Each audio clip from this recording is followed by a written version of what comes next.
MLA Raja Singh మరొక వివాదంలో ఇరుక్కుపోయారు. అయితే ఇతను ఇప్పిస్తున్న యువతకు ఏదైతే ఆయుధాల శిక్షణ ఇప్పిస్తున్నాడో ఇది ఇప్పుడు ఒక వివాదాస్పదమైంది. దీనిపై ఇప్పటికే ఒక వర్గం వాళ్ళు గుర్రుగా ఉన్నారు. అంతేకాకుండా పోలీస్ స్టేషన్లో కంప్లైంట్ చేస్తున్నారు. అయితే దీనికి సంబంధించి ప్రస్తుతానికి రాజా సింగ్ ఉన్నాడు. రాజా సింగ్ అసలు ఆయుధాలు శిక్షణ ఎందుకు ఇస్తున్నాడు, ఎందుకోసం యువతకు ఆ విధంగా శిక్షణ ఇప్పిస్తున్నారు దాని గురించి మాట్లాడమంటున్నారు. సార్ చెప్పండి, మీరు యువతకు ఎందుకు ఆయుధాల శిక్షణ ఇప్పిస్తున్నారు? ఇది ఇప్పటిది కాదు. ఇది మేము దాదాపు ఒక 10 years నుంచి ఇక్కడ ఉన్న యువకులకి మేము అట్లాంటి ట్రైనింగ్ ఇప్పిస్తాం. ఈ దుల్పేడ్ ఏరియా ఏంటంటే ఇక్కడ కుస్తీ పోటీ కానీ ఈ లట్ ట్రైనింగ్ కానీ అట్లాంటి దాదాపు ఒక 50 సంవత్సరాల ముందు నుంచి ఇక్కడ జరుగుతుంది. అదే ప్రతాని మేము ముందుకు తీసుకొని వెళ్తున్నాం. అంటే ఆ ట్రైనింగ్ క్యాంప్ ఎందుకు పెడతామంటే ఎవరిపైనా దాడి చేయాలి అట్లాంటి మా ఉద్దేశం ఏమి ఉండవు. ఇప్పుడు మన భారతదేశంలో ఉన్న యువకులు రెడీగా ఉండాలి. వాళ్ళ ఆత్మరక్షణ గురించి కానీ ఎప్పుడైనా సమయం వస్తే మన దేశ రక్షణ గురించి కూడా మనం బార్డర్కి వెళ్ళాలి.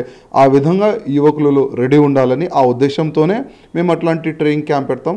కానీ ఎవరిపైనా దాడి చేయాలి అట్లాంటి మా ఉద్దేశం అయితే ఏముండవండి. అంటే మీరు చూసినట్లయితే కత్తి స్వామి కావచ్చు, మిగతా కొన్ని ట్రైనింగ్ ఇప్పిస్తున్నారు. ఎక్స్టర్నల్ ట్రైనింగ్ ఎక్కువగా ఇప్పిస్తున్నారు.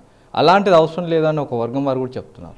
ఇప్పుడు ఒక వర్గం ఏంటంటే నేను అదే వర్గమూలకి నేను అడుగుతున్నా. ఒకప్పుడు DJXOలు ఓపెన్గా ఈ కత్తిల పోటీ కానీ అంటే కత్తిల ట్రైనింగ్ కానీ గన్ ట్రైనింగ్ కానీ వాళ్ళు కూడా ఒకప్పుడుగా ఓపెన్గా ట్రైనింగ్ క్యాంప్ పెట్టినారు. వాళ్ళ ఉద్దేశం ఏముండే హిందువులని చంపాలి.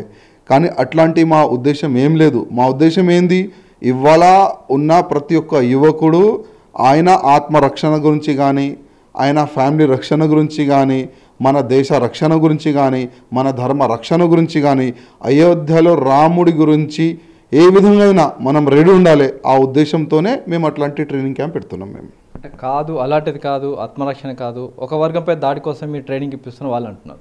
ఇప్పటి వరకు అయితే ఏ వర్గం పైన మేము దాడి చేయలేదు. మీరు హిస్టరీ కూడా చూడొచ్చు. ఏ వర్గం కూడా మేము టార్గెట్ చేయలే.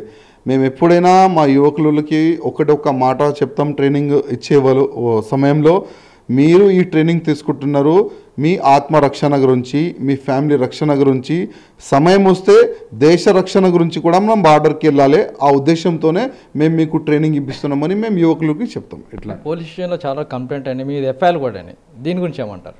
ఇప్పుడు ఆ కంప్లైంట్ ఇచ్చేవాడు నాకు తెలుసు ఆయన ఎవరు. ఇవాళ మన గోకుల్ చాట్ బండార్ బ్లాస్ట్లో కానీ లుమ్ని పార్క్ బ్లాస్ట్లో అది అక్కడ సైడ్ బ్లాస్ట్ అయింది. కానీ అందరు టెర్రరిస్ట్ వాళ్ళకి సపోర్ట్ చేసే ఆ పార్టీ MBT పార్టీ. ఆయన ఎక్స్ కార్పొరేటర్. ఆయన ఎవరిపైన పడదు, నా వెనకనే పడి ఉంటారు. నా వీడియో చూస్తారు, తీస్తారు, కంప్లైంట్ ఇస్తారు. అని ఒక్కటే ఇప్పుడు కాదు, ఇంతకు ముందు కూడా బాగా నా పైన కంప్లైంట్ ఇచ్చిండు. ఫేక్ కంప్లైంట్ కూడా బాగా ఇచ్చిండు. అది నిలబడలే. ఇప్పుడు కూడా వీడియో తీసి ఆయన కంప్లైంట్ ఇచ్చిండు. ఒకవేళ ఎవరైనా ఎంక్వైరీ చేయాలంటే కూడా చేయొచ్చు. అట్లాంటి ఒక వర్గం పైన దాడి చేయాలి అట్లాంటి అయితే మేము ఉద్దేశం మాది లేదు. ఎవరైనా ఎంక్వైరీ చేయాలంటే కూడా మేము దానికి సిద్ధం ఉన్నాం.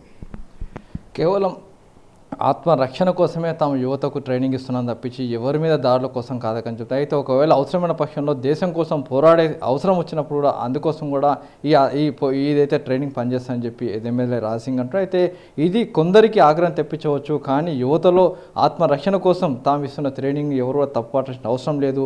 కేవలం దేశం కోసం కావచ్చు, ఆత్మరక్షణ కోసం ఇస్తున్న ట్రైనింగ్ని వీళ్ళు ఈ విధంగా తప్పుపట్టడానికి కూడా అతను రాజా సింగ్ పూర్తిగా తప్పుపడుతున్నారు. అయితే ఇలాంటి ట్రైనింగ్లు ఇప్పుడు కొత్త కాదు, గత 10 సంవత్సరాల నుంచి తాము ట్రైనింగ్ ఇస్తున్న అప్పుడు లేని తప్పు ఇప్పుడు ఎక్కడి నుంచి వస్తుందని చెప్పి రాజా సింగ్ అంటున్నాడు. Camera person యాదవ్తో Ramesh వేట్ల, NTV.